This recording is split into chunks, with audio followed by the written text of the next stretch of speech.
Grabe, napakakapal na yung ating Madre de Agua. Siguro nasa 2 weeks hindi ako nag-harvest.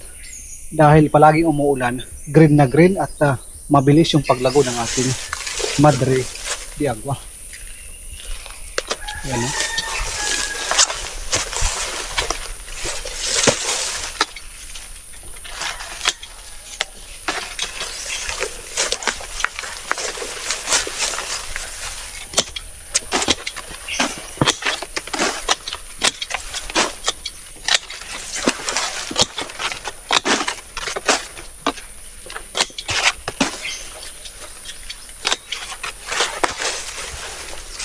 Pag napapansin ko na sobrang taas na, pinuputol ko doon sa taas para yung kanyang mga sanga papunta dito. Napakalaking tulong kung mayroon tayo nito. Ikotin natin. Kahit dito pa lang sa puno, napakaraming bagong sibol. Ang lahat ng inyong nakikita na mga greens ay Madre de Agua.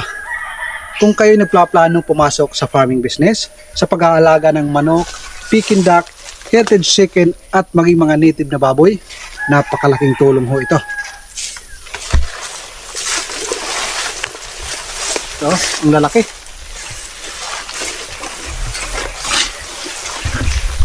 Yan, nakaparang ito.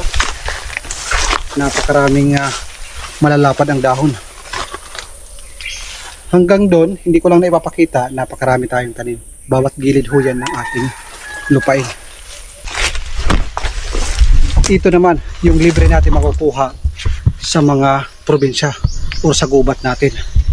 Insulin plant, wild insulin plant. Napakalaking tulong ho ito sa ating mga alaga.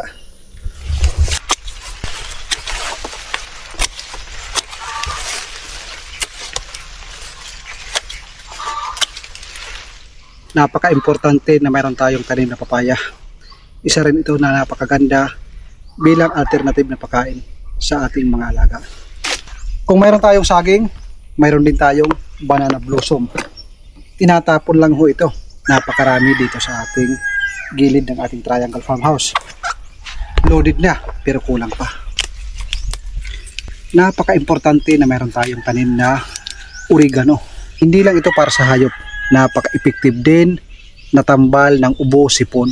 Kaya kung mayroon tayong mga alaga, napakainam na marami tayong tanim na oregano.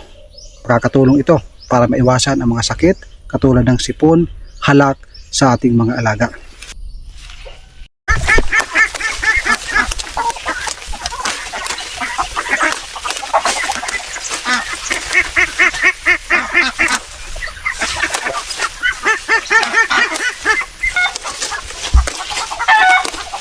Kasaba o kamuting kahoy, hindi lang pagkain ng tao, pagkain din ng ating mga alaga. Malunggay, napaka-importante, napaka-sustansya para sa ating mga alaga at pati na rin sa atin. Lahat ng ating hinarvest, mangilan-ngilan lang yan na makikita natin dito sa ating bakuran at ating probinsya. Kaya wag niyong sabihin na hindi nyo kaya magsimula sa farming business simula sa maliit. Kailangan lang ng diskarte, sipag at tiyaga, mga kaparmers.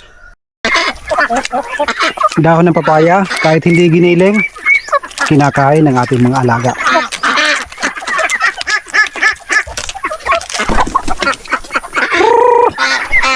Madre de Agua. Mas gustong-gusto nila. Mas masustansya.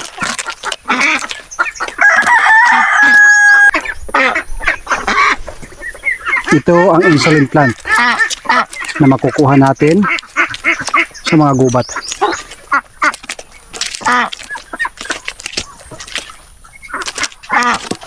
Hindi nila tatantanan yan hanggat hindi maubos.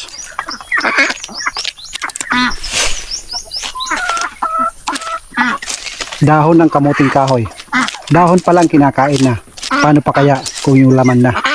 Mas gustong-gusto nila. Ito naman yung banana trunk.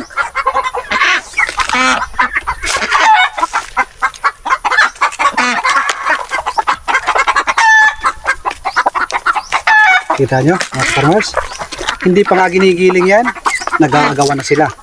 paano pa kaya kung mayroon tayong gilingan, shredder, para mas malakas silang kumain at maganda yung quality ng ating organic na pagkain ng ating mga alaga.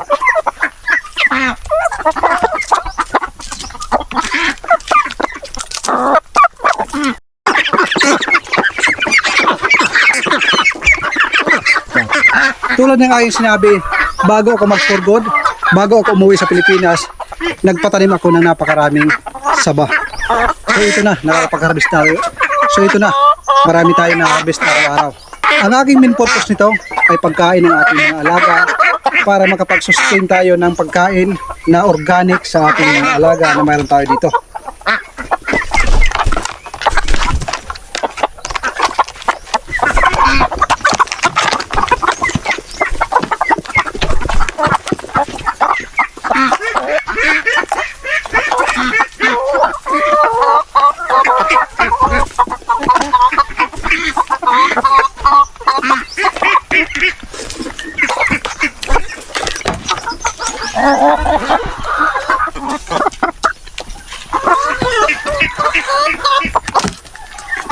Napakasarap sa pakiramdam, napakasaya pag mayroon tayong mga pagkain na makukuha sa paligid ng ating mini backyard farm. Hindi nakaka-stress kasi ang pinaka number 1 na problema yung pagkain sa ating mga alaga. Pag tayo magsisimula sa farming business o tinatawag kong for good business, siguraduhin nyo na hindi sasakit ang iyong ulo at bulsa pagdating sa patuka ng ating mga alaga. Kasi ang pinakauna dyan, lalo na pag nakikita nyo ang isang video, nag-harvest ng itlog, nag-harvest ng mga alaga, napakasarap sa pakiramdam. Pero hindi nyo alam sa likod nyan, ang malaking problema ay ang araw-araw na pagkain ng ating mga alaga, lalo na kung darating ang panahon na wala tayong pambili, mga kaparmers. May mga pagkakataon, mga kaparmers, na wala ho tayong pambili ng feeds.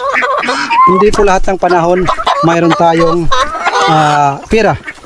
Kaya ito yung naging solusyon ko sa ganitong mga sitwasyon ng problema. Ina-advisean ko lang yung mga kapwa natin ka-farmers na gustong pumasok sa farming business, lalo na kung ikaw ay nagtatrabaho pa ngayon, nasa abroad ka man o nasa Pilipinas, ikaw man ay nasa empleyado pa, pag-isipan mo ng mabuti, magtanim ka ng napakaraming organic na pagkain na pwede natin ma-harvest na alternative na patuka para sa ating mga alaga. Diba? Enjoy sila, mga kaparmers.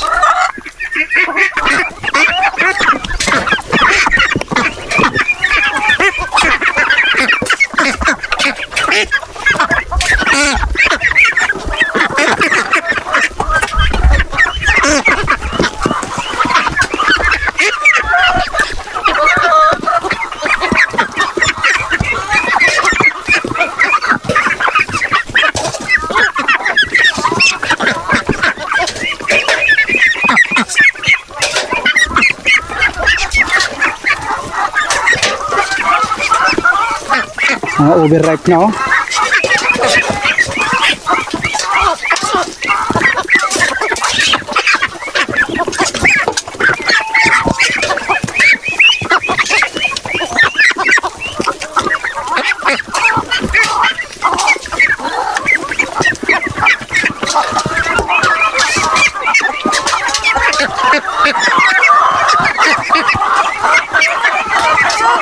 Ipunyukan, mga kaparmers.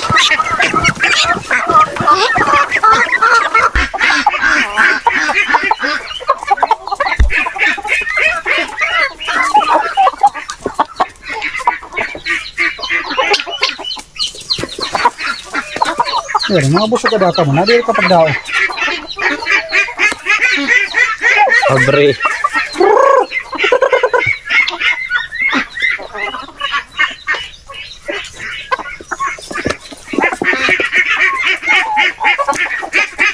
Mga busog yung ating ibang alaga. Bukas na kasi yung pintuan dahil itong ating mga native na manok pinakawalan natin. Kahit yung bingala nandun na sa labas. yung mga ibang manok na sa labas. Hindi rin magpapahuli yung ating mga gulay na tanim. Katulad na lang ng upo.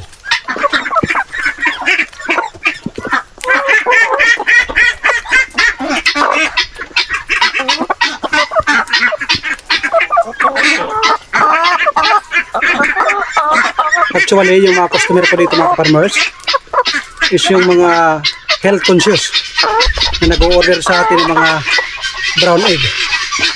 Meron kaming regular customer na pinapakain niya sa 6-month-old na baby. So, di ba? Nag-i-enjoy pa tayo, nakakatulong tayo sa ating customer. At the same time, yung customer ko tulungan din tayo.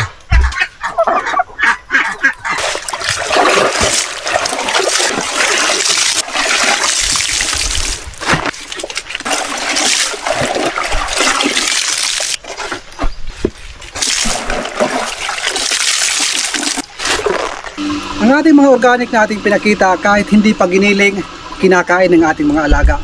Paano pa kaya kung paghalo-haloin natin at isreader natin yung ating mga organic na nakukuha natin dito sa paligid ng ating Triangle Farmhouse.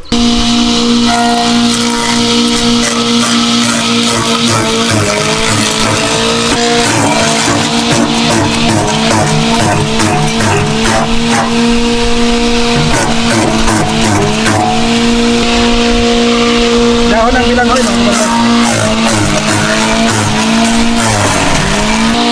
dahon ng papaya, malunggay, dahon ng insulin plant,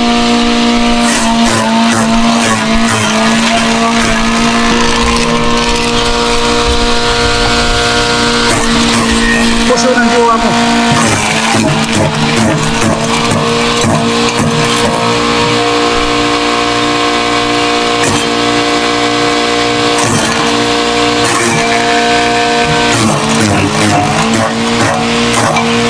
Ito yung upo. Banana truck.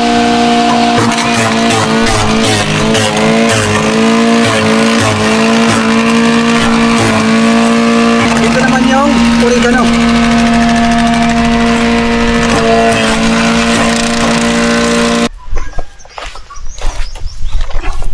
Hahaluan natin ng saging.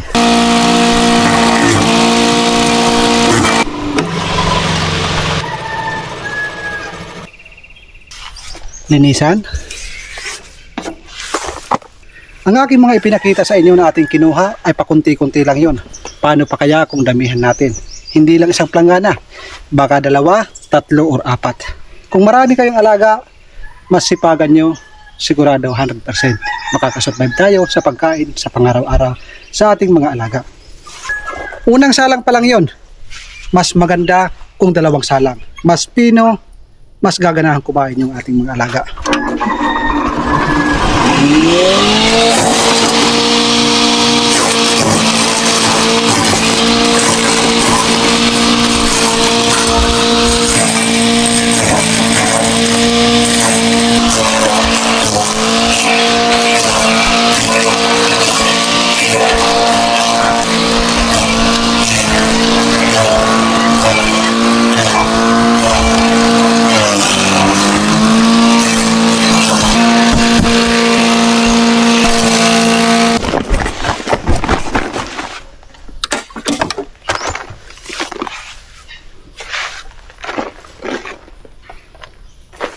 Ganda.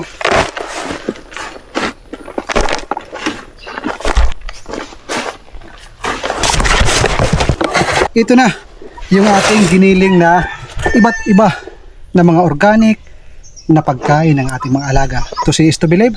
Papakita ko sa inyo kung gaano sila kagana kumain ng ganitong klaseng pagkain. Inuulit ko, walang rason para hindi tayo makapagsimula.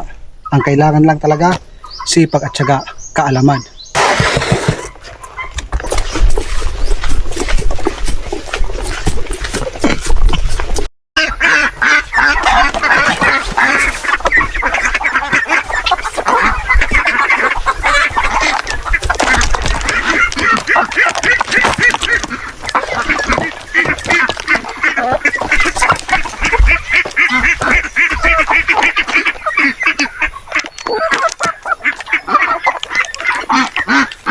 po yung kanilang snack. Kanina, nagpakain yung aking partner ng commercial feeds.